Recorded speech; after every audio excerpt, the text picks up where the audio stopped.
Okay, what's up, guys? We're doing this little project where we're gonna have a game of the year for every year since the start of gaming. I thought it'd be kind of cool. So we're starting with the 70s, obviously. There was some stuff before the 70s. There was like chess machines, tic-tac-toe machines, but commercial gaming started in 1971 with the arcade games and stuff. So that is where we will be starting.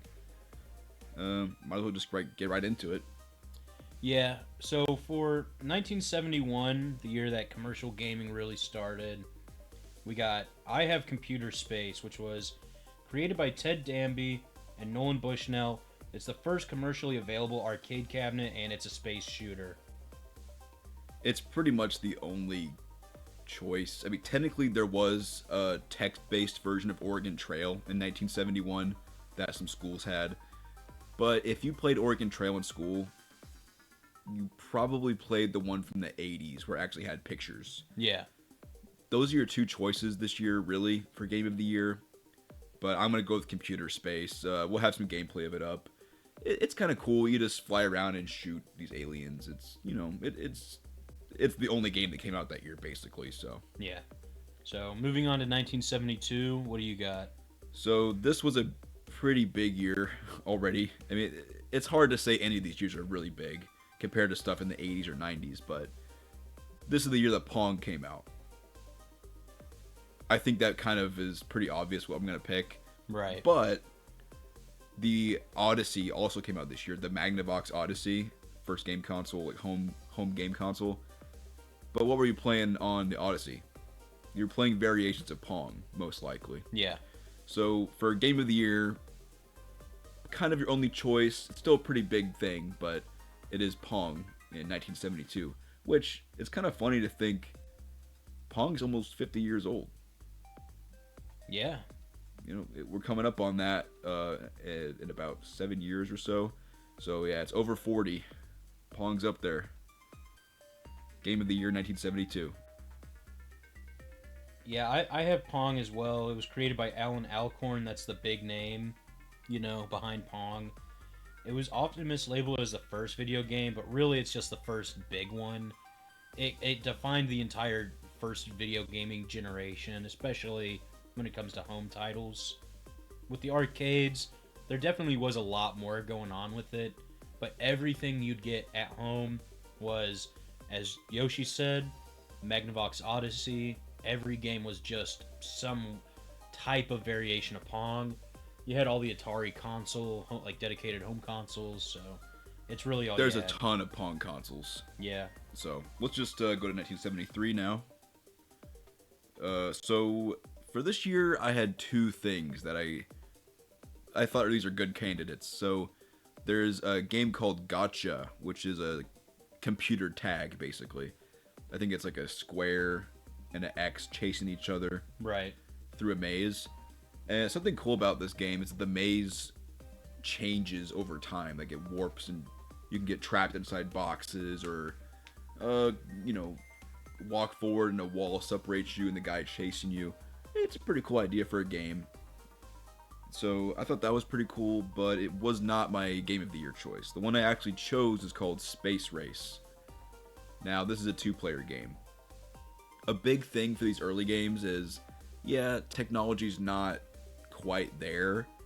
So you have to kind of use stuff outside of the game itself. So that would be player psychology, the fact that it's multiplayer. So you're playing against someone else, even though it's so simple. Space Race is a cool game. You just fly a spaceship from the bottom of the screen to the top of the screen and dodge these projectiles going left and right. And if you go all the way to the top, you get a point. Keep doing it. Whoever gets the most points by the end of the timer wins. So I chose Space Race because the tag game is cool, Gotcha is cool, but Space Race was my choice for 1973. So I had two games as well. I picked Gotcha as one. The other one I thought of was Empire, which was a computer game. It's most likely the first online multiplayer game. It's an arena shooter using typed commands to move and aim. It's interesting, but that's really all it has going for it. I don't think it would really make a fun game, you know? But Gotcha, I would put that above Empire. But Space Race, I think it would be the best. And when you say online, you just mean within like a network. Yeah. Obviously. Yeah. But still pretty cool. Still innovative. Yes. So you want to go with Space Race for 1973? Yeah. All right, sweet. Let's do 1974. We're kind of going fast through these because it's, there's very few choices and they're pretty simple games to explain. You can see some gameplay and know what it is. Yeah. For later decades, when we go to those eventually, it's going to be more discussion. Right. But anyway, for 1974, I have the game Tank as my game of the year. I did have one other choice, but I'll just talk about Tank right now. So if you had an Atari 2600, you've probably heard of the game Combat, where it's two tanks in a maze and you have to shoot each other. Well, Tank was the original version of this. It was an arcade game originally, and it came out in 1974. So yeah, it's a pretty cool game. It still holds up today, honestly. My other choice was called Clean Sweep. So this actually, you probably heard of the game Breakout, still quite popular. You're the paddle at the bottom. You have to break all the things using the ball, bounce the ball up. It's like single player Pong, right? Well, before Breakout, there was Clean Sweep. Instead of breaking bricks, you had to push the ball through all the orbs to pick up all the little dots. Kind of like Pac-Man picks up the dots, but with Pong. I just thought it was interesting. Tank is actually fun to play, though, so I'm going to go with Tank for my game of the year. For me, I also have two games. I have Quack, which is a light gun shooter cabinet from Cyan Engineering and Atari, which was kind of just... It was interesting that they had the light gun shooter technology. This is when it really was first big. My other game is Speed Race, which is a Taito racing game. I don't know, man. I think that... I guess it's really hard because all these games are pretty basic, but... you said you had Tank, right? Yes. I have Speed Race as mine. I could see Tank being the better game. I think Tank is pretty... It's... Obviously, these are both very simple games, but Tank is the one I could see myself going back to. Yeah. And it probably still exists as a phone game. I'm not sure if Speed Race... If people would want to go back to Speed Race. Right. So, because... Tank is kind of like eternally always going to be fun, I'm going to go with Tank's probably better than Speed Race. That's fair. All so right. 1974, Tank is the game of the year. So for 1975, we're already halfway through. It's a quick decade. Yeah. But anyway, for 1975, I have a couple options. We're starting to get more options here. The first one I chose to... at least to mention, this is not my choice, but I said Shark Jaws. It's kind of an interesting game. It's kind of like you're a little diver. You have to go pick up fish while a shark is chasing you. And it's not a great game. I just thought it was cool because, okay, now we're starting to get movie tie-in. It's not actually a Jaws game, right? But you can clearly see where they're trying to cash in there. Yeah. So I kind of just wanted to mention it just to show, hey, it's starting to become a big phenomenon here for real. And then my game of the year was actually Gunfight. This is a Japanese game. You're two cowboys with a barrier in between. It's a two-player game. You have to shoot the other cowboy, and if you shoot him once, you win that round. There's also cacti that block your bullets. There's wagons that'll drive up the middle of the screen and block you. So it's a pretty fun game. You can also shoot the walls and bounce bullets off the walls.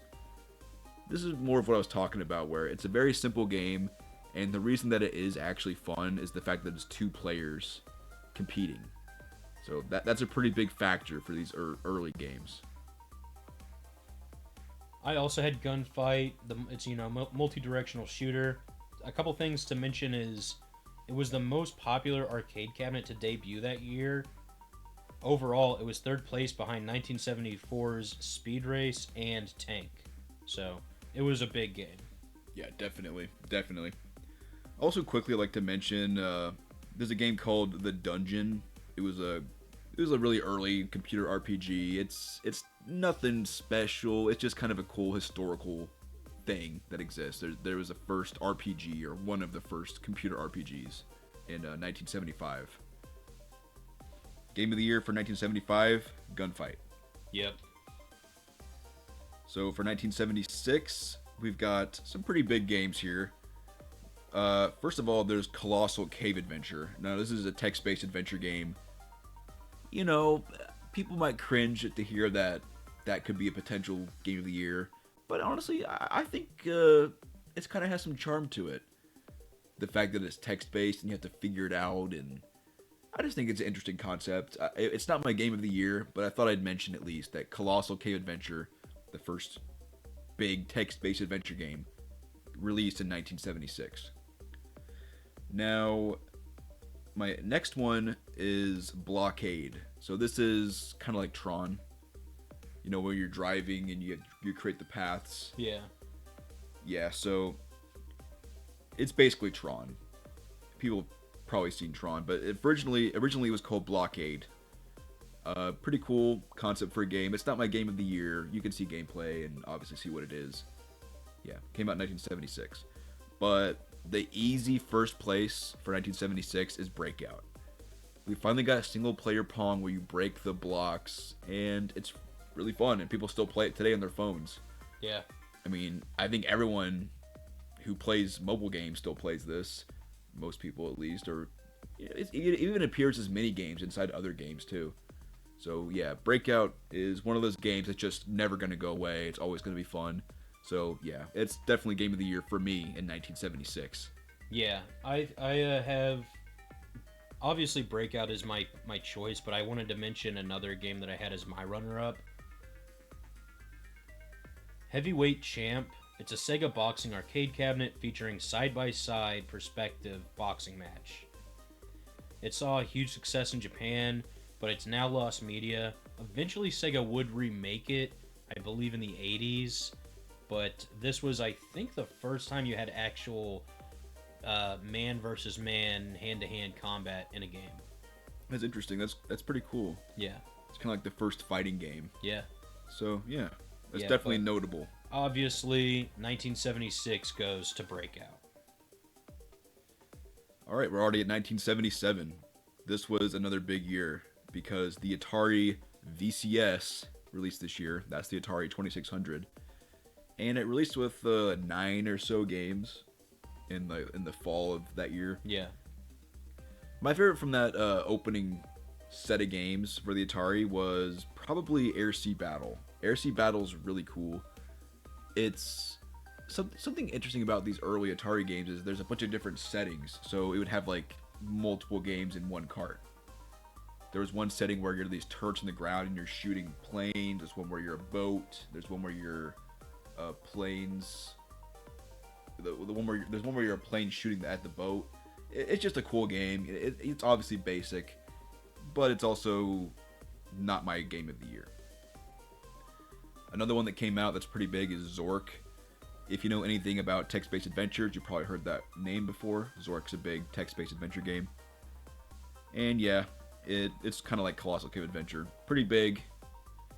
As you can see, there's two big types of games that are coming out. There's the action-based games, and there's the adventure-y kind of games with very little action, or basically zero action. The text-based games have no action element at all. It's just exploration and puzzles.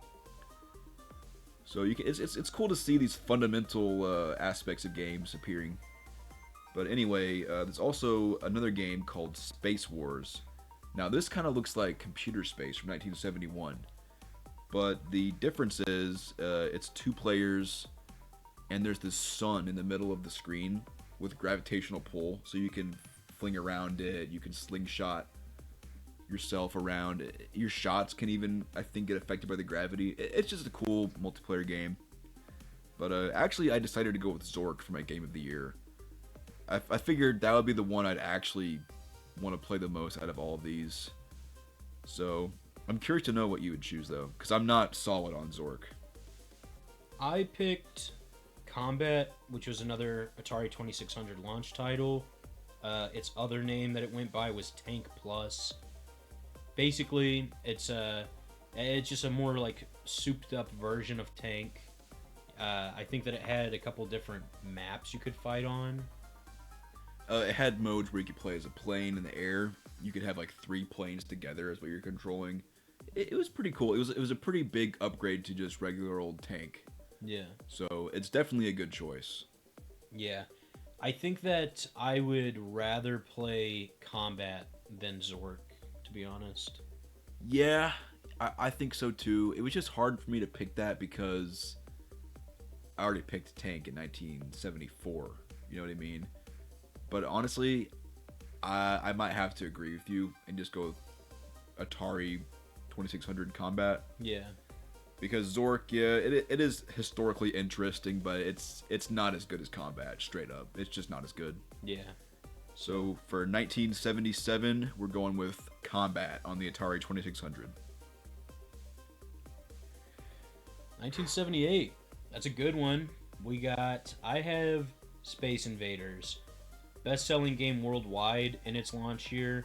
Everyone knows about this game for a reason. I would say it's probably the first actually good game. I mean, all these other games before this, you could pick up, have some fun with. I mean, Breakout is pretty cool, I guess, but I think that Space Invaders is the first really, really big game. Yes, Space Invaders. This is when Taito was still like, whoa. Yeah. Taito, they're making a game. I'm definitely playing it. That was them Yes. at this time. Yeah, Space Invaders. You know, it's one of those games that's just always going to be looked back on. It's an all-time classic. It's the first. I don't know if I would call it a shmup. It's definitely related, even though it doesn't auto-scroll. The enemies are always coming down towards you, so there's kind of like a constant pressure put on your player, like how a shmup always moves forward, obviously. There's the barriers you can shoot through or hide behind. There's strategy as well, because if you thin out an entire column, like you know how the aliens are on a block? Yeah. If you shoot down every enemy on the left side, like in a line, now the entire block has a longer distance to travel before it can like go down and it goes all the way left, down, all the way right, down. So it's a very cool game. It has strategy aspects to it, and it has action aspects to it. It's deep. Now, my runner-up, I agree with you that Space Invaders takes it this year, but my runner-up was Avalanche. So what that is, it's also called Kaboom on the Atari, but that came out a couple years later. Yeah. The original version is called Avalanche in the arcade, and you're this paddle. It's actually 3 paddles stacked up, like Breakout, and instead of breaking the blocks, you have to catch balls that fall down. And if you miss any, then you lose. So you just have the little dial, and you turn it left and right to try to pick up all the dots. It's a fun game, it's cool, but yeah, Space Invaders is the definite winner for 1978. Yeah, and Avalanche is cool, right? But I don't think anything on our list comes close to Space Invaders. I mean, the closest I would say is, I guess, Breakout. But yeah, it has to be Space Invaders. Yeah, no, definitely. So, we're coming up on our final year now. We got 1979. I picked Galaxian. Everyone knows what Galaxian is. It's a beautiful game. It's got a lot of good strategy to it. It's just a fun game. It's a game that I would see myself actually sitting down and playing for a while. It's close to being on par with like Mario and stuff like that, I think. Yeah. So we'll probably have some Galaxian gameplay up right now, but you can see the big thing that makes this different from Space Invaders. All of the enemies have unique patterns. Some of them will just fly straight down at you and shoot you. Some of them will do a little spin and go after you. Some of them try to pick you up. Some of them fly down with 2 other guys in front of them as like body shields. It's a pretty cool game. They also got rid of the barriers.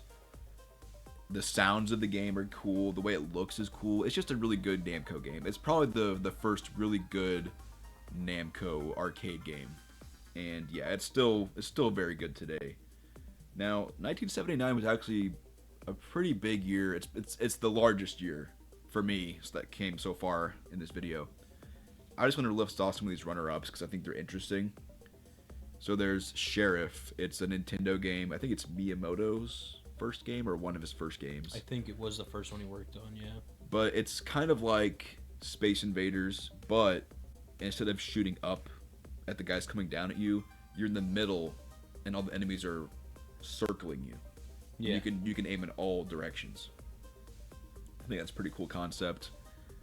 Then there's also Asteroids. Believe it or not, Asteroids came out this late, 1979. And, you know, it's a classic, but honestly, Space Invaders is better. And Galaxian is better. And also Sheriff is better, in my opinion. It's cool, but it's not as good as some of these other games. Let's be honest. Asteroids looks pretty boring to me. Yeah. It's probably kind of fun if there's no other arcade machines in the bar. Yeah. But also this year, probably one of the biggest this year, and this almost had Game of the Year for me, but it didn't quite get it. It was Akalabeth, which is also known as Ultima Zero. So this is the first RPG made by the guy who invented Ultima, obviously. It's got some randomly generated maps. You have the town, the castle, and the dungeon. You go in the dungeon. It's first-person navigation. It's a really cool concept, really cool piece of technology, but it's not quite there. I don't think the RPG genre is quite at the point where it's going to get Game of the Year anytime soon, frankly. Even if we go into the 80s, it's going to be hard for an RPG to get Game of the Year for me. But anyway, I guess we both really love RPGs too. Oh yeah, no, I play even the old NES games. Like Yeah. I love Final Fantasy 1, 2, 3. But it's just hard to argue Phantasy that Star. they're better than other games, honestly. So I think it's pretty obvious. 1979, we're gonna go with Galaxian as Game of the Year. But the question is, what is Game of the Decade? Yeah, I think it's between. I want to know your thought on this. I don't want to go with what is the most influential. I don't want to go with what's the most innovative. I want to go with what game from the 1970s is the most fun of all time. Like in 100 years, people will still want to play X, Y, Z. You know what I mean? Yeah. I was actually going to say we should maybe do a top 5. I think that could be cool. You want to do that? I don't know if I have enough for a top 5. You know what? Yeah, we can do that. Yeah. So, because we don't have to go by the top game of the year for each year. What do you think is the best game? Let's just go with that. The number one, to me, it's between Galaxian and Space Invaders. That's what I'm trying to figure out right now. Which one's better between the two? I feel like you're gonna say Galaxian. No, really? I was going Space Invaders. I was gonna say Space Invaders. I assume you're gonna say Galaxian because we don't agree on stuff a lot. So no, I think Space Invaders specifically for that strategy element of the shields and shooting down the sides or shooting down the front row to buy yourself time. I do think that Galaxian looks and sounds more appealing. Just the sound effects from Galaxian, I can just hear it. I can literally just, as I'm thinking about it, I can hear it playing in my head. Yep. You know, it's such an iconic sound. It's an iconic look. Space Invaders, you could argue, is an iconic look too. It really is. It actually might be a more iconic look, but I just wanted to throw that out there that Galaxian will always be special to me for how it looks and sounds. I would say it's second place. Yeah, easy second place Galaxian. And now let's get 3 honorable mentions. Combat. Yep, that's got to be one of them, yeah. I would say Breakout. Breakout is third. Breakout's definitely third. Combat and maybe Pong. I would maybe put a Calabeth above Pong. Just because I do think it is such a cool game. The problem but here's the problem though is even though I think it's cool, in 100 years no one's gonna care about a Calabeth. They're gonna care about Breakout, Combat, Galaxian, and Space Invaders. So maybe it's kind of hard to say this, but I think maybe Avalanche. We need Pong, dude. If we have to spare room, we have to get rid of Combat and keep Pong. Pong needs to be in the top 5 for this. Why? Series. Because it's a very simple game. I agree, but just the concept of Pong I would rather play Pong than a Calabeth. What about Gunfight? Gunfight. I would take Gunfight over Pong, I think. Yeah, I would take Gunfight over Pong. Okay, so you want to do that for our top 5? I would rather get rid of combat and keep Pong. All right, we're putting that in 5th place though. I'm fine with it being in 5th, Okay. but it needs to be on the list. Fine. I don't agree with it, but I'll compromise. Our number 1 game for the 70s is Space Invaders. Yep. 2nd place, Galaxian. Yep. 3rd place is Combat or Breakout. 3rd place is Breakout. 4th place is Combat. Okay, I think we're in Gunfight. 4th place is I'd rather have Combat than Gunfight. All right, then Combat. 4th place is Combat. And 5th place is Pong. And that's we get Pong there because we have to have 2 people making a list. I would have put something else. But it just doesn't matter, Well, I'm the one whose name's on the channel, so I get to make the executive orders. Yeah, whatever. I don't care. Just I want everyone to know that I would have not put Pong on the list, but okay. And I want everyone to know that I did put Pong on your list. You're welcome. On Pong my heads. list? What the fuck I mean, You're welcome, Pong heads. yeah. There's literally a whole nation of Pong heads out there that are gonna agree. All 3 Pong stands out there. But anyway, That's more than Gunfight. But anyway, that was gaming in the 70s, our game of the year for each year. Yeah. We should probably put up a list at the end here of all of them. Right.